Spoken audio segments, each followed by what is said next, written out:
aan de bol. Ho!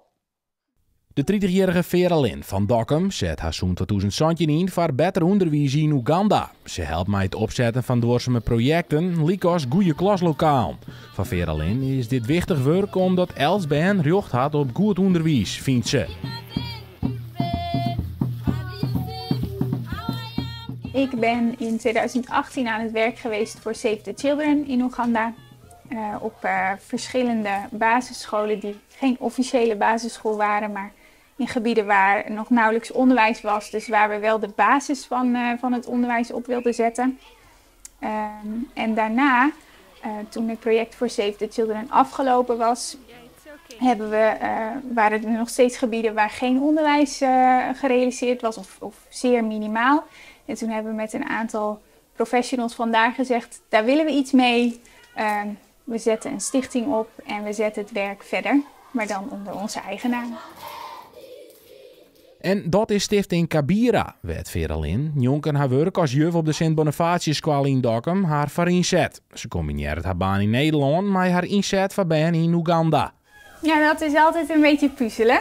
Want ik ben nu natuurlijk fulltime werkzaam in het onderwijs hier. En wat ik voor Stichting Kabira doe is allemaal vrijwillig. Juist omdat het zoveel impact heeft en de samenwerking zo goed loopt, ja, hebben we dat ervoor over. De avontuurlijke verhalen van Vera maakt een soort indruk op de leerlingen. Zou ik op zeker uit groep 3. Hij is een flesactie begonnen en nu helpt de hele squallen mij. Want daar hebben ze bijna niks. Niet schoon water, niet goed genoeg eten. En dat soort dingen. Volgens mij had Maud nog iets in te leveren. Ja. Ja. Nog van die bonnetjes. Nog van die bonnetjes. Hier heb ik nog wat van die statiegeld. En dat is samen €6 voor de arme kinderen. Dan is hier onze box waar het alles in zit. Daar zitten flessen in. En hier zitten de bonnetjes in. Dus die bonnetjes kan ik er nu zo in doen. Ja, je kan ook gewoon langs de deur gaan en vragen, hebt hij ook nog lege flessen? En of zeker in de toekomst nog meer plan voor Oeganda had? Ja.